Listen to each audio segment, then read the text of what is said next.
Oh, coffee volume. Oh my. Ayan, barista, hazelnut, tsaka yung vanilla. Sweet vanilla. First coffee from my machine. Do you want the coffee machine? Because yeah, it's still on my mind. Sabi ko, hindi natin kailangan na bilhin agad because yun yung uso or bilhin agad kasi yun yung gusto natin. Minsan, makakaantay naman yan.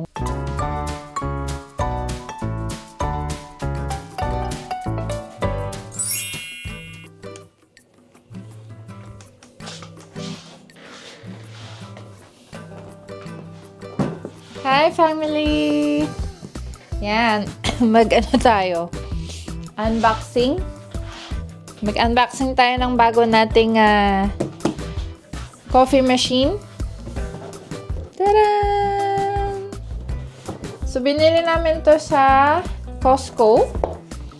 Naka-sale siya. So, I think this is now 69 pounds. It was 120 pounds before, I think. Let me go and get yung resibo. VAT niya is 10 pounds. Pero 49 pounds siya dati. Ayan. So, ang laman nito ay, so this is the Vertuo Pop Nespresso.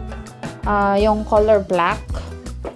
So, pwede kang gumawa ng espresso, large cups, and cold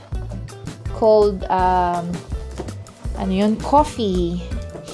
And then, meron din siyang kasamang 12 pods na coffee sa loob. Yan. So, tara, mag-unbox tayo. Alam nyo, matagal akong hindi bumili ng coffee machine. I'm a coffee person, pero hindi ako bumili ng coffee machine. Wow! Ang last na coffee machine namin was nung nandun kami kila Andy. Hindi ako bumili nung nandito ako. Sa kadahilan ng okay lang ako sa instant coffee. So, totoo lang. Tsaka meron ako nung coffee presser. Ito, oh. So, dito ko nilalagay pang everyday ko nga to minsan eh. Depende sa oras. Pero ngayon, meron na tayong yung DeLonghi na Nespresso na machine. Ayan. So, tara, mag-unbox na tayo. Oh my, I'm so excited. Na-excite ako. First time ko na magkaroon ng proper na coffee machine.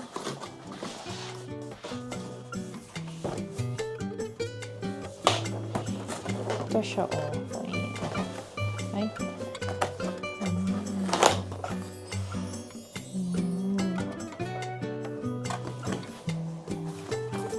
Safety first, DeLonghi warranty. Ito pala yung niya, oh, Nespresso pods.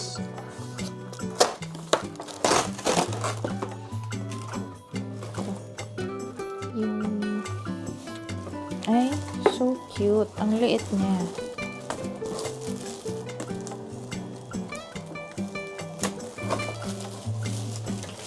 Ano na siya?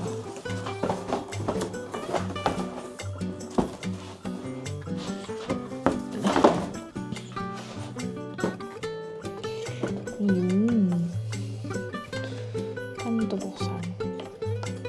Ito ko na lang ilalagay yung coffee machine. Naka-sideways siya. Katabi nung water dispenser ni Aliyah. Maganda sana din kung hindi ko sure kung dito na lang yung water dispenser ni Aliyah or dito yung coffee machine ko or isa-swap ko sila. Kasi mas ginagamit namin tong tubig ni Aliyah kasi itong coffee machine. But anyway, we'll see. A few moments later. Mag-register muna tayo sa website ng Nespresso, which is i-register natin itong serial number ng ang tawag dito, serial number. Hindi pa ako nagko-coffee. Inaantay kong ma-install ko tong bagong coffee machine. Time check 9:30 na ng umaga. Hindi ko pala nabanggit sa inyo guys. Today is Tuesday, 17th of February. Na-drop off ko si Daddy sa train station kasi nasa London siya. Then si Aliyah, drop off ko din siya sa nursery. So, ito na. Add machine, sabi dito. So, add machine. Virtual line. Have your Wi-Fi password ready. Bluetooth. Plug in your machine and switch it on. Okay, naka-switch on siya. Searching. Ayan. Searching na siya. Bluetooth device request. Pair. Okay. Connecting na. Nalagay na natin yung password natin. Connecting to our machine. Connecting your virtual pop. And thing there. Yay! That's all done! So, congratulations! Your virtual machine has been successfully connected to your Wi-Fi. Let's brew! Coffee volume. Oh, coffee volume. Oh my. So, naman, this, machine? Coffee volume, machine care, instruction videos. So, machine care muna tayo. Ako, hindi pa marunong.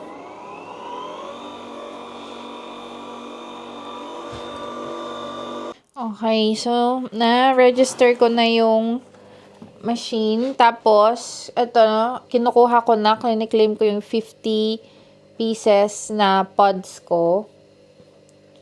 Continue. Kasi may free siya eh. I have 50 pods, free. So, i-claim natin. Yun yung nakapagpa-yes sa akin. Kasi 50 pods. Parang pinayaran mo na lang din yung kalahati nung Pero kailangan bumili ng 10 pieces of it.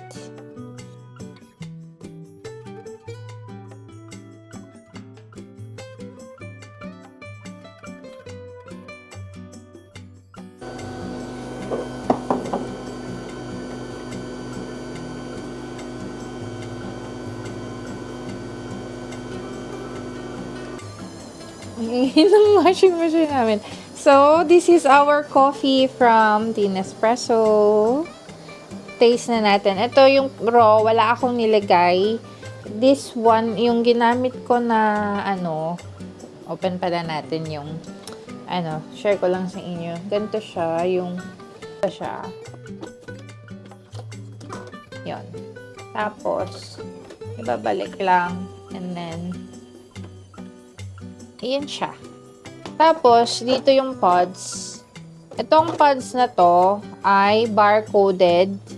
So, di ba yung ibang mga machine, pipiliin mo pa kung ano yung gusto mong type of machine. Pero ito kasi, barcoded na siya. Ayun o.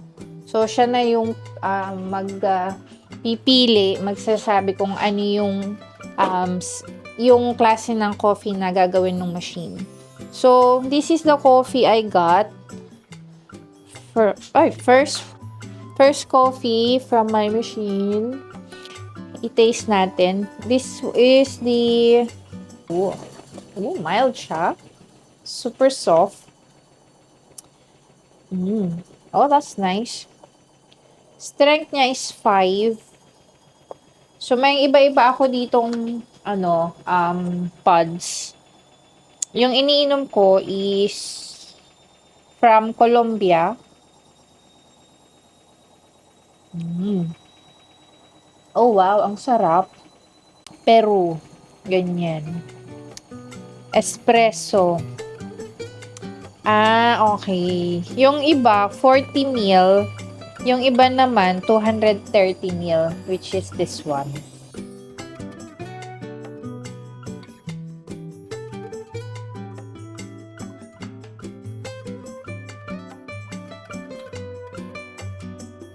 Ilalagyan ko ng milk yung aking coffee. Ito siya. Ito na yung aking kape. Tapos, nag-init ako ng milk. I will pour it. Ay, ayun na siya. I'm not sure if it's nice.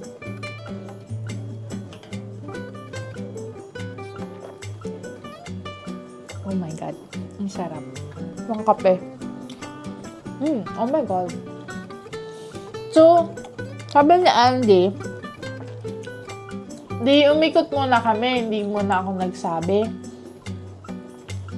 Tapos, nung nagpipila na kami para magbayad ng pinamili namin, sabi niya, do you want the coffee machine? Sabi ko, yeah, it's still on my mind. Sabi ko, well, it's still on my mind. Gumanon lang ako. Hindi ko sinabing yes. Sabi niya, you go and get it. Sabi ko, yay! Tapos pumunta na ako agad. Di na ako nagdalawang isip. I think being a coffee lover, masyado ko nang pinatagal ang hindi pagbili ng coffee machine. Ang sarap po. Oh! I'm so happy. Thank you, babe, for letting me get the coffee machine. Naisip ko, pwede pa naman ako sa instant coffee. Lalo na nung we're trying to get pregnant, ganun. I stopped coffee nung we're conceiving. Tapos, nung pregnant ako, bawal din ako sa coffee. So, yeah. Dumating na yung aking 50 pods na Nespresso. Ayan. Buksan natin. Pag binili mo to, it would cost you 34 pounds. Then, yung machine, binili ko ng 49 pounds plus VAT. So, VAT niya is 20%. So, that went up to 69 pounds. So, basically, pag binili mo to, 34 pounds, and then minus 69 pounds. So, mga nasa 45 pounds na lang siya. Or 35 pounds, I should say, ito, yung machine. So, ito na siya. Oh my gosh. So, 1, 2, 3, 4, 5, 6, 7. So, 70 per box may 10 pods. Ayan. So, bumili kasi din ako ng dalawa, which is itong, ano ba? Itong pink ata yung binili ko. Ay, hindi. Hazelnut yung binili ko. Hazelnut. Ayan. Barista, hazelnut, tsaka yung vanilla. Excited akong itry yung actually sweet vanilla, tsaka yung binili ko, yung mismong pinili ko, yung ano ba to? Hazelnut. So, try natin. Ano ba itong hazelnut?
Wow, this is nice.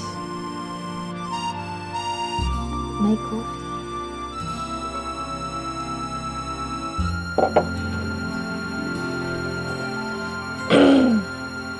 A few moments later. So, I made this vlog, guys, na to share na minsan, like what I said, hindi ako talaga I didn't go crazy buying like yung coffee machine, ganon, for how many years, you know. Kasi I was fine with just the instant coffee and then, or yung yung coffee presser lang, ganon. Though I love coffee so much. But sometimes, you know, may mga gusto tayo na nakakaantay.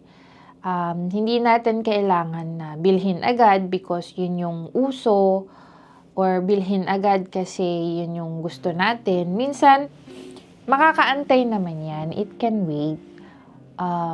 Kasi kami, minsan, madalas si Andy and I, hindi kami bumibili ng mga yung, kung ano yung uso, ganon, like air fryer. Alam mo, umuso yan. Meron naman kaming oven, though hindi siya economical, unlike air fryer. They do the same thing. So, we don't want more clutter sa aming kitchen. Kasi, cluttered na nga siya. So, I was fine without an air fryer sa bahay because we have oven naman. Yung ganun, yung mentality namin, na na-impluwensyahan ako ni Andy. Same as coffee machine, no? I could have just gone and buy it myself because I love coffee and Andy doesn't drink coffee. So, but then, sabi ko, hindi, kasi hindi, meaning, si Andy, hindi siya, you know, may time kung kailan kami bibili. If not now, actually, isa siya noon sa wishlist ko sa isa kong birthday, I think. But because since we were trying noon to get pregnant, I stopped having coffee, to be honest. I stopped drinking because caffeine, bawal sa trying to get pregnant. And at the same time, nung pregnant ako, lalong-lalong bawal. Ayan. So, sabi ko sa sarili ko, it's okay na wala akong magandang coffee machine. Hindi nga yan yung pinakamaganda, diba? Because I'm fine with it. Hindi ako yung, ito yung pinakamahal, ito yung pinaka-uso ngayon, kailangan meron din ako. Yung ganun. Hindi. So, minsan, you know, nakakaantay yung mga bagay na gusto natin, no? There will come a time na mapapasa atin din, pero hindi agad-agad. Ganon. So, yeah, I'm sharing this kasi it's not about the machine. At saka also to say na, may free 50, baka gusto niyo yung bumili. 50 pods na coffee pods. But it's actually the lesson I learned is, but, you know, dadating din yung time na magkakaroon ka. Hindi lang agad-agad. It might takes a while. Maybe mabilis for you. Sa iba, hindi. Maybe mas maganda yung makukuha mo, yung sa iba, hindi. Ganon. So, let's learn to be content sa kung anong meron tayo. And also, we hope that one day, magkakaroon din tayo. And sometimes it's in a good timing. Sometimes we have to work hard for it. But yun yung gusto kong i-share. And yun yung pinakabuod ng vlog na ito. Ayan. Kaya ako sinishare sa inyo. Bukod sa masaya ako na meron na akong masarap na kape. Hindi na rin, sabi ko, baka hindi na rin ako magko-coffee shop nito. Kasi you can do it with ice yung coffee na to. So, which is really nice. Anyway, guys. Cheers. See you again in our next vlog, okay? Bye!